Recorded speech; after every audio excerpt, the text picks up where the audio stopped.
નમસ્કાર વિદ્યાર્થી મિત્રો, યુથ વિદ્યાકુલની ડિજિટલ ચેનલમાં આપ સર્વ ધોરણ 10ના વિદ્યાર્થીઓનું હાર્દિક સ્વાગત છે। જી હા દોસ્તો, વાત કરવાના છીએ આજે સરસ મજાના ઇતિહાસનું ચેપ્ટર જેનું નામ છે ભારતનો વારસો। અને આ ભારતનો વારસો એના કેટલાક બેઝિક વાતો સાથે આપણે અહીંયા ઉપસ્થિત થયા છીએ। ત્યારે અખંડ ભારતની કેટલીક લાક્ષણિકતાઓ અને ભારત શું છે, ખરેખર એમની સંસ્કૃતિ શું છે, આ બધી જ વાતો આપણે કરવાના છે।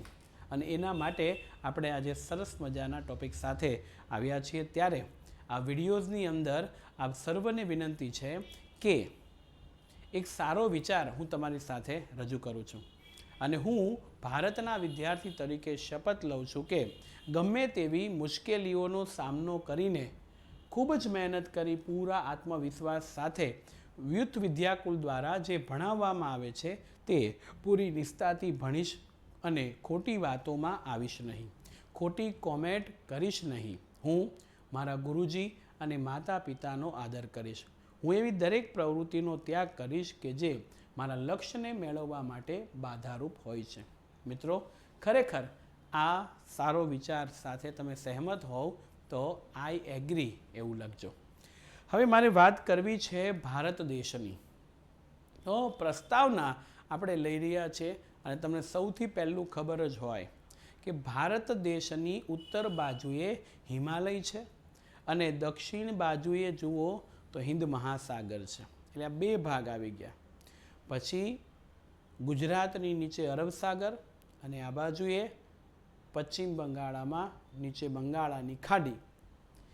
આમ હિમાલય, અરબ સાગર, હિન્દ મહાસાગર, બંગાળાની ખાડી, આમ ચાર દિશાઓ એ છે।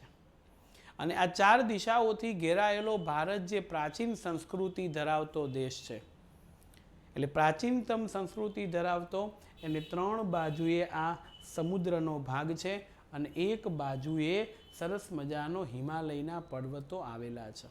અને આવું સરસ મજાનું સામર્થ્ય ધરાવતો હોય એવો આ રાષ્ટ્ર છે। પૃથ્વીની સપાટીની અંદર સૌથી જૂની પ્રાચીન સંસ્કૃતિ ધરાવતો દેશ એટલે ભારત છે। તો સંસ્કૃતિનો અર્થ આપી વિગતે સમજાવો। 2 માર્ક્સના ક્વેશ્ચનની અંદર તમને પૂછી શકાય કે સંસ્કૃતિનો અર્થ આપી અને વિગતે સમજાવો, આપણને આ 2 ગુણના ક્વેશ્ચનની અંદર પૂછી શકે। તો પહેલું તો કે સંસ્કૃતિ એટલે જીવન જીવવાની રીત, વ્યક્તિને જીવન કઈ રીતે જીવવું એ માટેની તમામે તમામ શિખામણ એમના તરફથી મળે છે, એ સંસ્કૃતિ છે। ભારતીય સંસ્કૃતિમાં ઘરે મહેમાન આવ્યા હોય તો એને આવકાર કરવામાં આવે, કોઈ ભૂખ્યા હોય તો એને ભોજન કરાવવામાં આવે, તરસ્યા હોય તો એને પાણી પાવામાં આવે, કોઈ બિચારો ગરીબ હોય તો એને આપણે મદદ કરીએ, કોઈ દુઃખી હોય તો એ સુખી કેમ થાય, એના દુઃખનું કારણ શું છે જાણવાનો આપણે પ્રયત્ન કરીએ। આ ભારતની સંસ્કૃતિ છે। આ પેઢી દર પેઢી આપણને શીખવવામાં આવ્યું છે, એટલે જીવન જીવવાની રીત જેને કહેવાય સંસ્કૃતિ। બીજું, સંસ્કૃતિ એટલે માનવ મનનું ખેડાણ, મનુષ્યના વિચારોની વાત કરે છે। જેમ ખેડૂતો પોતાના ખેતરની અંદર હળ બળદની મદદથી ખેતી કરે છે, સેમ એ જ પ્રકારે મનુષ્ય છે એના પોતાના વિચારો છે, નેગેટિવ વિચારોમાંથી પોઝિટિવ ઉર્જા તરફ આપણે જઈએ એવા વિચારોની વાત અહીંયા આપણને કરી છે। અને એટલે જ સંસ્કૃતિ એટલે માનવ સમાજની ટેવ, હેબિટ જેને કહેવાય, મૂલ્યો, સારું મહત્ત્વ જેની વાત કરી છે, આચાર વિચારો, વ્યક્તિના સારા વિચારોને રજૂ કરવી, ધાર્મિક પરંપરાઓ, રહેણી કહેણી। ભારત વિશ્વનો એક એવો દેશ છે કે જ્યાં સર્વ ધર્મ સંભાવની નીતિ છે, બધા ધર્મને મહત્ત્વ આપ્યું છે। એટલે કહેવાય હિન્દુ, મુસ્લિમ, શીખ, ઈસાઈ આપસ में हम भाई भाई, तेरे गाने गाएंगे हम, तेरा मान बढ़ाएंगे, तू ही राम रहीम हमारी, जय जय भारत माता प्यारी, जय जय भारत माता प्यारी। બધાને સમાન ગણ્યા છે। તમામની રહેણી કહેણી અને જીવનને ઉચ્ચતમ ધ્યેય સુધી લઈ જતા આદર્શોનો સરવાળો જેને કહી શકાય છે સંસ્કૃતિ। એટલે ખાસ તમારે ધ્યાન એ બાબતનું રાખવાનું કે ગુફાથી ઘર સુધીની માનવ જાતની વિકાસ યાત્રા, જેને સંસ્કૃતિ કહેવાય છે. કેમ ગુફાથી ઘર સુધી? તો એક આદિમાનવનો સમય હતો કે જેને કશી ખબર ન પડતી, એટલે એ આદિમાનવના સમયથી ચાલુ કરી અને ધીરે ધીરે તમે જો ઉત્ક્રાંતિવાદનો સિદ્ધાંત આવ્યો. એક પેઢીનું બીજી પેઢીથી, બીજીથી ત્રીજીને એમ ધીમે ધીમે કરતાં વર્ષો જતાં જતાં તમે જુઓ એક સંપૂર્ણ માણસ છે એની પરિસ્થિતિ થઈ.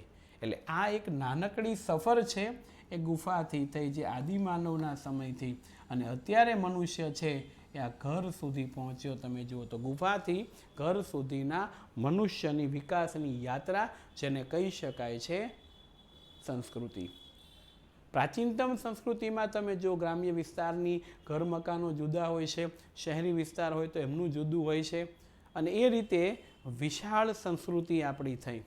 અને આજે આપણા સંસ્કૃતિના ધરોહર સમાન મંદિરો હોય, મસ્જિદો હોય, ગુરુદ્વારા હોય, ચર્ચ હોય, દેવળો હોય, અને કોઈ પણ પ્રકારે ધર્મની આસ્થા સાથે જોડાયેલા સ્થળો, હરવા ફરવાના સ્થળો, વ્યક્તિનો શોખ, વ્યક્તિનું શિક્ષણ, વ્યક્તિના પારિવારિક સંબંધોમાં જે વિકાસ થયો છે, આ બધી જ વસ્તુ એ ભારતીય સંસ્કૃતિ છે, અને એ સંસ્કૃતિ આપણને આપે છે. અને એટલા માટે સંસ્કૃતિના સંદર્ભમાં જ્યારે ભારતનો પરિચય કરાવવાનો થાય ત્યારે તમને ખાસ કહી દઉં, એક શ્લોક છે, ઉત્તર યસ સમુદ્રસ્ય દક્ષિણમ, ઉત્તર યસ સમુદ્ર હિમાદ્રેશ્યને દક્ષિણમ વર્ષ તદ ભારત નામ ભારતી યત્ર સંસતી. આ ખાસ સંસ્કૃતનો શ્લોક જ્યારે તમને પરીક્ષામાં આ સવાલ 2 ગુણની અંદર પૂછાય છે ત્યારે તમારે ખાસ લખવાનો રહેશે. એટલે 2 ગુણમાં પૂછાય, સંસ્કૃતિના સંદર્ભમાં ભારતનો પરિચય આપો, એટલે સૌથી પહેલાં શ્લોક લખવાનો, અને ત્યાર પછી છે તમારે એને સમજાવવાનું. શ્લોકનું એટલું થાય કે પ્રાચીન ગ્રંથ વિષ્ણુ પુરાણમાં ભારત માટે ભારત વર્ષ નામ લખ્યું છે. એમાં કીધું ઉત્તર યસ સમુદ્રશ્યનમ હિમાદ્રેશનમ દક્ષિણમ, એટલે હિમાલયના દક્ષિણે અને સમુદ્રના ઉત્તરે જે આવેલો દેશ છે તે ભારત, અને વર્ષનામ ભારત. અને આપણે સૌ સંતતિ એટલે એના સંતાનો છે ભારત વર્ષના, એટલે કીધું કે આપણે સૌ એમના સંતાનો છે, અને આ વાત કરી છે. અને એટલા માટે આ વિષ્ણુ પુરાણ ગ્રંથની અંદર ભારતમાં શુભ કાર્યની શરૂઆતમાં લેવામાં આવતી સંકલ્પનામાં ભારત વર્ષ, ભરતખંડ, જંબુદ્વીપ, આર્યવ્રત આવું નામ આપવાનું. ભારત વર્ષ, જંબુદ્વીપ, આર્યવ્રત આવા નામ તરીકે ઓળખવામાં આવે છે. અને ભારતની ઉત્તરે હિમાલય, પૂર્વ પશ્ચિમ દક્ષિણે સમુદ્ર છે. અને જે વિસ્તારની દ્રષ્ટિએ, આ ધ્યાન રાખજો, એમસીક્યુમાં અને ટૂંકા ક્વેશ્ચનમાં પૂછાતું હોય, ઓબ્જેક્ટિવ ક્વેશ્ચનમાં, કે વિસ્તારની દ્રષ્ટિએ ભારત વિશ્વની અંદર કેટલામું સ્થાન? તો 7મું, અને વસ્તીની દ્રષ્ટિએ 2જું સ્થાન ધરાવે છે. એટલે વિસ્તારની દ્રષ્ટિએ જો વાત કરીએ તો 7મું, અને વસ્તીની દ્રષ્ટિએ 2જું સ્થાન. ચાઇના વસ્તીની દ્રષ્ટિએ 1લા નંબરે છે, અને આઈના 2જા નંબરે છે. બરાબર, આપણી કાઠિયાવાડી ભાષામાં કહેવામાં આવે તો ચાઇના 1લા નંબરે, આઈના 2જા નંબરે. ભારતે આપણને અને વિશ્વની પ્રજાને સમૃદ્ધ અને વૈવિધ્યપૂર્ણ વારસો આપ્યો છે. દુનિયાના દેશોનો વિકાસ થાય એ માટે ભારત ખૂબ ધ્યાન રાખે છે. કારણ ઉદ્યોગ હોય, ધંધા હોય, કૃષિ આધારિત વસ્તુઓ છે, એ ભારત દુનિયાના દેશોને સફળતાપૂર્વક વેચાણ કરે છે. આ ઘણા બધા વર્ષોથી ચાલી આવતી એક પરિસ્થિતિ છે, અને એટલા માટે આ મુદ્દો આપણને આપ્યો છે. તો જુઓ, તમામે તમામ પ્રકારની પરિસ્થિતિમાં VR1 આપણે બધા એક છીએ, સમાનતાથી રહીશું ત્યારે એવી સપ્તરંગી વિવિધતાવાળી સંસ્કૃતિ એટલે ભારતની સંસ્કૃતિ, અને વિવિધતામાં એકતા એ જ ભારતીય સંસ્કૃતિ. વિવિધતામાં એકતા, અસંખ્ય ધર્મ, અસંખ્ય ભાષા, અસંખ્ય બોલી, અસંખ્ય પહેરવેશ, અસંખ્ય તહેવાર, અસંખ્ય પ્રદેશ, આ બધું અલગ અલગ રીતે હોવા છતાંય અહીંયા હોળીની પણ ઉજવણી થાય, દિવાળીની પણ થાય, નાતાલની પણ થાય, ઈદની પણ થાય, વગેરે વગેરે તમે જુઓ, દરેકે દરેક ધર્મને મહત્વ આપ્યું છે. અને એટલા માટે કીધું છે હમ સાથ સાથ હે, જન્મો કે સાથી હમ સાથ સાથ હે. એટલે બધા જ વિશ્વના પ્રમુખ ગણાવી શકાય એવા ધર્મની અંદર ભારતની વાત થઈ છે.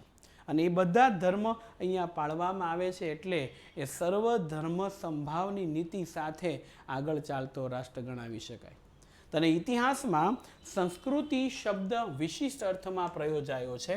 આ તમને પૂછાય વિધાન સમજાવો 2 ગુણની અંદર, તો શા માટે સંસ્કૃતિને પૂછવામાં આવ્યો? તો જુઓ તો કે ભારતની સંસ્કૃતિની વાત કરીએ તો એનું શિક્ષણ, પ્રાચીન કાળથી ગુરુજીના આશ્રમમાં રહીને શિક્ષણ મળ્યું. નાલંદા વિદ્યાપીઠ હોય, તક્ષશિલા વિદ્યાપીઠ હોય, વારાણસી વિદ્યાપીઠ હોય, આ તમે ભણી ગયા વલ્લભી વિદ્યાપીઠ હોય, આ બધી જ વિદ્યાપીઠ એક શિક્ષણની વિશ્વની મોટી યુનિવર્સિટીઓ હતી. અને એટલે એની અંદર શિક્ષણ, સાહિત્ય, સંગીત, નૃત્ય, શિલ્પ, સ્થાપત્ય વગેરે કલાને ઉચ્ચતમ સિદ્ધિઓને પ્રાપ્ત કરવાના સંદર્ભમાં વપરાય છે. અને કહેવાય છે મિત્રો કે ભારત પોતાની 64 કલા માટે જાણીતો છે. હસ્તકલા હોય, લલિત કલા હોય, શિલ્પકલા હોય, સ્થાપત્ય કલા હોય, યુદ્ધ કલા હોય, આ બધી કલાઓ માટે જાણીતો છે. અને સંસ્કૃતિમાં વિચારો, વ્યક્તિની બુદ્ધિ, કલા, કૌશલ્ય, સંસ્કારિતાના મૂલ્યોનો સમાવેશ થાય છે. અને માનવ દ્વારા વિકસાવેલી લલિત કલાઓ, ચિત્રકલા, શિલ્પકલા, સ્થાપત્ય કલા, સાહિત્ય, તત્વચિંતન, વિચારધારા, ધાર્મિક પરંપરાઓ, સામાજિક સંસ્થાઓ, આર્થિક પ્રવૃત્તિઓ વગેરે સંસ્કૃતિમાં સમાવેશ થાય. અને સંસ્કૃતિમાં કોઈ પણ પ્રજા જીવનની આગવી જીવનશૈલીનો સમાવેશ થાય. આગવી જીવનશૈલી એટલે શું? ગુજરાત હોય તો એની જીવનશૈલી આગવી હોય. અહીંયા સરસ મજાના ગરબા વખણાતા હોય. અને ભારત તો એ ભારત છે. ઇતિહાસની અંદર તમે જુઓ, વિશ્વની અંદર કોઈ પણ મુસાફરી પ્રવાસ તમે કરતા હોય તો દુનિયાના દેશોની અંદર તમે બસમાં બેઠા હોય કે ટ્રેનમાં બેઠા હોય કે પ્લેનમાં બેઠા હોય, એની મુસાફરી જુદી હોય. કોઈ વ્યક્તિ જમતો હોય તો બીજાની સામે ન જોતો હોય. આડોશ પાડોશમાં મદદની ભાવના ખૂબ ઓછી હોય. અને જ્યારે ભારત એક એવો દેશ છે કે જેની અંદર તમે જુઓ તો ટ્રેનમાં, બસમાં મુસાફરી તમે કરતા હોય અને આડોશ પાડોશમાં જમવાનું કંઈક ખુલ્યું હોય, નાસ્તાનો ડબ્બો, તો એ તરત જ આડોશ પાડોશવાળા આપણને આપે કે ભાઈ લેશો. અને ગામડેથી શહેરમાં, શહેરમાંથી ગામડે ટ્રાવેલિંગમાં જઈએ તો ખાસ ગુજરાતીઓ તો તમે જુઓ હેન સરસ મજાના થેપલા લઈ લે, દહીંની તિખારી લઈ લે, અને ક્યાંક રસ્તા હોટલમાં કોઈના ફાફડા ખુલે, કોઈ જલેબી ખાતું હોય, વણેલા ગાંઠિયા કોઈ ખાતું હોય ને કોઈ ભજીયાની લિજ્જત માણતું હોય. અને જમ્યા પછીની જમાવટ એટલે લીંબુ સોડા તો ખરી જ. જીવનની તમામે તમામ પરિસ્થિતિના જીવનની આગવી શૈલીનો સમાવેશ એમાં થાય. બધી જગ્યા ઉપર બધી પ્રકારની પ્રવૃત્તિઓ હોય છે. અને એટલા માટે આ કીધું કે વિશિષ્ટ અર્થની અંદર સંસ્કૃતિ શબ્દ પ્રયોજવામાં આવ્યો છે. અને ભારતની સંસ્કૃતિનો પરિચય આપો. તો મિત્રો, ભારતની સંસ્કૃતિ છે એનો પરિચય એ પણ આપણને 2 ગુણની અંદર પૂછાય છે. તો ભારત એ દેશના લોકોને તેમજ વિશ્વને વૈવિધ્યપૂર્ણ, સમૃદ્ધ અને ભવ્ય વારસો આપ્યો છે. અને આ ભારતની સંસ્કૃતિ એ શાંતિ પ્રધાન છે. અહીંયા યુદ્ધને મહત્વ નથી. ઘણા બધા વર્ષો સુધી અંગ્રેજોએ શાસન કર્યું તો એને બહાર કાઢવા માટે ગાંધીજીએ અહિંસાની વાત કરી. એટલે જ આવે ને, દે દી હમે આઝાદી બિના ખડક બિના ઢાલ, साबरमती के संत तूने कर दिया कमाल, साबरमती के संत तूने कर दिया कमाल. એટલે આ અહિંસાની વાત કરી છે, સહિષ્ણુતાવાદી વાત કરી કે સર્વ ધર્મ સંભાવ, દરેક વ્યક્તિને મહત્વ આપવું, બધા જને સમાન ગણવા, એટલે સહિષ્ણુતાવાદી સંસ્કૃતિ રહી છે. અને આ સંસ્કૃતિ સચ્ચિત આનંદની અનુભૂતિનું સામર્થ્ય ધરાવે છે. સત્ય, પ્રેમ, કરુણાની વાત કરી છે.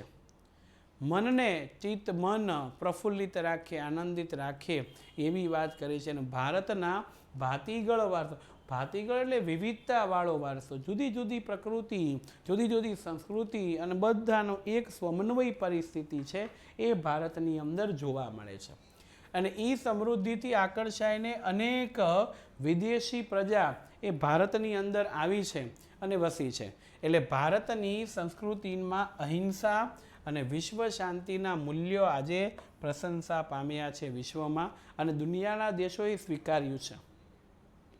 વિશ્વની અંદર કોઈ બે દેશો વચ્ચે યુદ્ધો થતા હોય, આ વર્ષે 2022ના સમયમાં તમે જુઓ યુક્રેન ને રશિયા વચ્ચે યુદ્ધ થયું, તો યુક્રેનના એક નેતા છે એમણે કીધું કે આ બધી જ પરિસ્થિતિમાં જો ભારત ધારશે તો સમાધાન થશે અને યુદ્ધ બંધ થશે.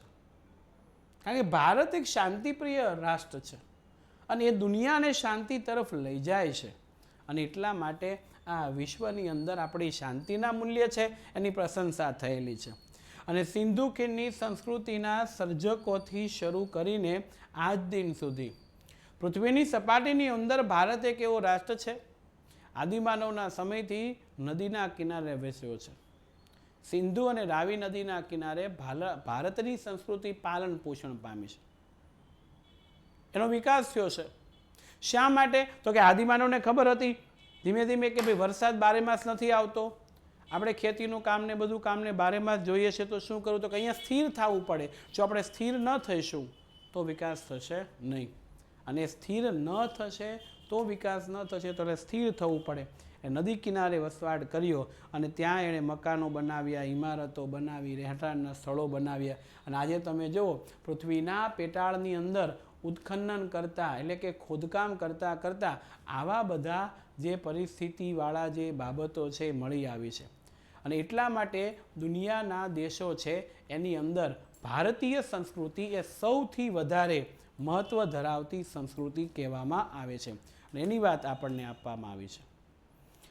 બીજી એક બાબત અહીંયા ક્લિયર કરી કે સિંધુ ખીણના સર્જકોથી શરૂ કરીને આજ દિનના લોકોએ ભારતની આવડત પ્રમાણે એક સમય ભારતના લોકોની બુદ્ધિ ક્ષમતા, શક્તિ, કલા, કૌશલ્ય દ્વારા ભારતને સમૃદ્ધ બનાવ્યું છે. તમે વિચારો, એક સમયે ભારત આકાશની અંદર ઉપગ્રહોને મોકલવા માટે દુનિયાના દેશો સામે કાકલુંદી કરતો હોય, માંગણીઓ કરતો હોય, અને સામેવાળા કેટલી શરતો રાખે ત્યારે આપણને મદદ કરે. આજે ચંદ્ર ઉપર અને મંગળ ઉપર અસંખ્ય કૃત્રિમો ઉપગ્રહોને મૂકવા માટે થઈ અને ભારતે વિશાળ પગલાં ભરી લીધા છે. તમે જો એટલો બધો સંસ્કૃતિની સાથે વિજ્ઞાનનો સમન્વય થયો કે દુનિયાના કોઈ દેશોની તાકાત નથી થઈ કે એક વખતે આઝાદ ભારત જે ગરીબીની પરિસ્થિતિમાં જીવતો હતો એનો વિકાસ નથી થયો. આજે ખૂબ આગળ વધ્યા, વિજ્ઞાન ક્ષેત્ર હોય, ટેકનોલોજીનો ક્ષેત્ર હોય, સંસ્કૃતિ હોય અને ભારતનો વિકાસ હોય. અને આ બધો જ વિકાસના દેહપિંડમાં, ભાઈ દેહપિંડ એટલે કે આપણે કેમ માનવ શરીર હોય એમ કોઈ પણ પ્રદેશનો વિકાસ થાય તો એનું વર્ણન કઈ રીતના થાય એને દેહપિંડ કહેવામાં આવે છે. તો આવા દેહપિંડના ઘડતરમાં અનેક ઋષિમુનિઓ, વિદ્વાન વ્યક્તિઓ, વિદુષી એટલે સાધ્વી સ્ત્રીઓ, સંતો, ચિંતકો, જે આમ કોઈ ચોક્કસ વિષય વસ્તુ ઉપર, તત્વ ઉપર ચિંતન કરી શકે તે, વૈજ્ઞાનિકો, સંશોધકો, સાહિત્યકારો, શિક્ષણ શાસ્ત્રીઓ, રાજનીતિજ્ઞ, ઇતિહાસકારો, સમાજ સુધારકો, કલા કારીગરો અને ભારતના ભવ્ય વારસાના નિર્માણની અંદર આ બધાએ ફાળો આપ્યો.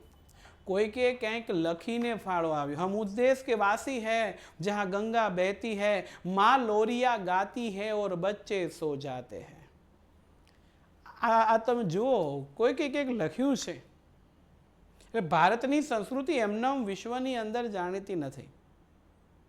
માં પોતાના બાળકને હાલરડામાં સંસ્કાર આપે, અને એટલા માટે જ આપ્યું છે ને, તમે મારા દેવના દીધેલ છો, તમે મારા માની લીધેલ છો, આવ્યા ત્યારે અમર થઈને રહ્યો, મારા લાડકવાયા રહ્યો. અને બીજું તમે જુઓ, શિવાજીનું હાલરડું એટલું પ્રખ્યાત કે આભમાં યુગેલ ચાંદલો ને જીજાબાઈ ને આવ્યા બાળ રે, જીજાબાઈને આવ્યા બાળ, બાળુડાન કોણ ઝુલાવે, જણણ ઘૂઘરા ડોલે, શિવાજીન નીંદરું નાવે, માતાજી જબાય ઝુલાવે, શિવાજીન નીંદરું નાવે, માતાજી જબાય ઝુલાવે. એ સંસ્કાર માં પોતાના બાળકને નાનપણથી આપે એની વાત કરી છે. બીજી કડી બહુ સરસ છે, લઈ લઈએ આપણે વચ્ચે, બરોબર, કે પોઢજો રે મારા બાળ, પોઢી લેજો પેટ ભરીને, આજ રે શિવા પેટ ભરીને આજ. અને પછી ધીંગાણાનો ઢોલ વાગશે અને પછી તમારે પોઢવા ટાણું ક્યાંય ન રહેશે, એટલે અત્યારે પોઢી લ્યો. શૂરવીરતાની વાતો શીખવાડે છે. એ દેશ છે આપણો. વિદેશોમાં આવું ને, હવે તો ઇલેક્ટ્રોનિક ગોળિયા આવી ગયા છે. સ્વિચ ચાલુ કરો અને પેલું ચાલુ થાય, જેમ પંખો ટ્યુબલાઇટ ચાલતો એમ ચાલ્યા કરે બધું.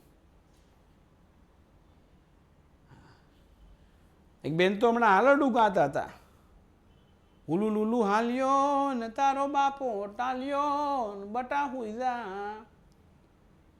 છોકરાને એમ થાય કે હું સાંભળું કરતા સુઈ જવું સારું. એટલે ભારત છે એના વિશે ક્યાંક લખાણું છે. અમીર ખુસરો નામના લેખક થઈ ગયા એને તો ભારત વિશે એવું કીધું કે ભારત એ પૃથ્વી પરનું સ્વર્ગ છે.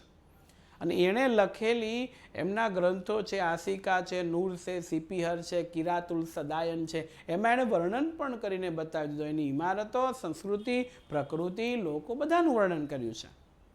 અને આ બાબત અહીંયા આપણને આપ્યું છે. એટલે ભારતમાં આવેલી અનેક પ્રકારની વિદેશી પ્રજાનો ધર્મ, શાસન વ્યવસ્થા, રીતિ રિવાજો, પરંપરાઓ, માન્યતાઓ, લિપિ, ભાષા, બોલી, કલા, ચિત્ર, પોશાક વગેરે ભારતને મળ્યા છે.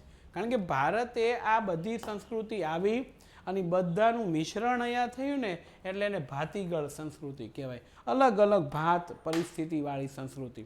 અંગ્રેજો આવ્યા, ડચ લોકો આવ્યા, વલંદાઓ આવ્યા, પોર્ટુગીઝો આવ્યા, ફિરંગીઓ આવ્યા, તમે જુઓ. અને દુનિયાની સાથે ભારતે હાથ મિલાવ્યો, કદમથી કદમ મિલાવીને કામ કરવાનું પ્રયત્ન કર્યું છે. અને સર્વધર્મને અહીંયા સ્વીકાર્યો છે. એટલે માત્ર ને માત્ર ભારત દુનિયાનો એક એવો દેશ છે કે જેમાં વિશ્વના પ્રમુખ મોટા દેશો છે, એનો મોટા જે રાષ્ટ્રો છે કે જેની અંદર આ બધા સ્થળો હોય છે, આ બધી સંસ્કૃતિ હોય છે, આ બધા ધર્મો હોય છે, એ બધાને અહીંયા આવકાર્યા. બરોબર. તો અંગ્રેજો બ્રિટનમાંથી પણ આવ્યા, એમ વિશ્વના બીજા દેશોમાંથી ને અહીંયા આવકાર્યા. અને અહીંયા રહ્યા તેના ધર્મ, એનો પહેરવેશ, એનો પોશાક, એની બોલી, એની રીતભાત, એમની સંસ્કૃતિ એ ભારતને મળી. એટલે વિવિધતા વાળી હોવા છતાં એ બધા એક થઈને રહે એવી સંસ્કૃતિ એટલે ભારતની સંસ્કૃતિ છે. અને આપણને વારસામાં મળ્યું છે. તમે જુઓ, સ્કૂલોએ બાળકો જઈ રહ્યા છે. એક જૂની પરિસ્થિતિ ગામડાની. સિટી વિસ્તારની નવી પરિસ્થિતિ હોય, સરસ મજાની સ્કૂલો હોય, બાળકોને યુનિફોર્મ હોય, આનંદ હોય છે. ગ્રામ્ય વિસ્તારમાં ખેડૂતો છે, હળ અને બળદની મદદથી ખેતી કરતા હોય છે. ઓહો, બુલેટ તો બધાને ગમતું જ હશે. અને વિમાનમાં તો તમે ક્યારેક ને ક્યારેક બેઠા હશો. ન બેઠા હોય તો બેસવાની એક વખત મજા લેવી. આ બધું શું છે? તો વારસો છે. વારસો એટલે સંસ્કૃતિની અનેકવિધ બાબતો કે જ્યારે એક પેઢી પોતાની અનુગામી પેઢીને શીખવે. અનુગામી એટલે પછીની, ત્યાર પછી. એટલે 2 ગુણની અંદર આપણને પૂછવામાં આવે વ્યાખ્યાઓ તો આ ધ્યાન. દાખલા તરીકે હું તમને એક ઉદાહરણ આપું. દાદાજી છે એની અનુગામી પેઢી આપણા પપ્પા હોય તો એક પેઢી પોતાની અનુગામી, તો દાદાજી પછી સીધા પપ્પા આવે તો દાદા છે પપ્પાને કંઈક શીખવે. સમાજમાં કેમ રહેવું, કેમ બોલવું, વ્યવહાર કેમ કરવો, નાણાં કેમ કમાવા, કઈ વાપરવા, તે એ પેઢીએ શીખેલા કે મેળવેલી બાબતો તેમાં ઉમેરે છે. હવે આ પપ્પા છે દાદા પાસેથી કંઈ શીખ્યા છે તો એ કંઈક નવું ઉમેરે એમાં. પરિસ્થિતિ પ્રમાણે જે બાબતો હોય છે તે અમલમાં મૂકવામાં આવે અને એ પેઢી પોતાની અનુગામી પેઢીને બધું શીખવે. હવે અનુગામી મેં કીધું ત્યાર પછીની પેઢી, એટલે પપ્પા છે એ આપણને શીખવે, બરોબર. એટલે આ પપ્પાના પછીની પેઢી આપણે થયા, બરોબર. દાદાજીએ સરસ મજાની જમીન આપી હોય અને પપ્પાને કીધું કે ભાઈ આ જમીન મેં મારી કમાણીથી ઊભી કરેલી છે, એટલે પપ્પા એમાં ઘર મકાન સરસ મજાનું બનાવે, મંદિરો બનાવે, એ આપણને આપે અને આપણે છે કંઈક એમાંથી નવું કરીએ. અને જો વળી ખોટી સંગતે ચડી ગયા હોય, દારૂ છે, જુગાર છે, વ્યસન છે, સટ્ટાબાજીમાં, તો આપ્યું હોય એ બધું વયું જાય હો. હા, એટલે પેઢી દર પેઢી જીવનમાં જે કાંઈ મળે એ વારસો છે આપણને, પણ એ વારસો જો આપણે ટકાવી રાખીએ તો અનુગામી પેઢીને આપીએ, આપણે ટકાવી ન રાખીએ તો અનુગામી પેઢીને આપી શકશું નહીં. એટલે આ ખાસ ધ્યાન રાખો. એટલે ટૂંકમાં કહીએ તો પેઢી દર પેઢી જીવનમાં જે કાંઈ મળે છે તેને વારસો કહેવાય છે. જીવન જીવવાની રીત સરસ મજાની શીખવતી બાબતો છે ને એ આપણને પેઢી દર પેઢી વારસામાંથી મળે, કેમ જીવન જીવવું, શું કરવું તે. એટલા માટે એ મહત્ત્વનું છે. અને હવે મારે જે આગળની વાત કરવાની છે એ વાત અહીંયા આપણને ફરીથી આ વારસાના પ્રકારો. તો માય ડિયર ફ્રેન્ડ, વારસાના બે પ્રકાર છે, સાંસ્કૃતિક વારસો અને બીજો છે પ્રાકૃતિક વારસો. આ બંને વારસો કઈ રીતના, ક્યાંથી, કેમ આવે છે, શું છે, એની ડિટેલમાં ચર્ચા અને વિષયને જાણવા માટે થઈ તમે આ પ્રકરણનો બીજો વિડીયો છે એ જોવાનું ચૂકશો નહીં. એનો બીજો વિડીયો જોજો, સમજજો અને પછી આગળ વધજો. અને હા મિત્રો, કયા પ્રકરણના તમારે કયા વિડીયો જોઈએ છે એ ખાસ મને કહેવાનું ભૂલશો નહીં. અને કોમેન્ટ બોક્સની અંદર એ મને કહેશો એટલે ઘણો આનંદ થશે અને પછી આપણે એના વાત પર આગળ વધીશું. ઓકે માય ડિયર ફ્રેન્ડ, તો ફરીથી આપણે મળીશું. ત્યાં સુધી રજા આપશો. નમસ્કાર, જય હિન્દ, જય ભારત, આવજો.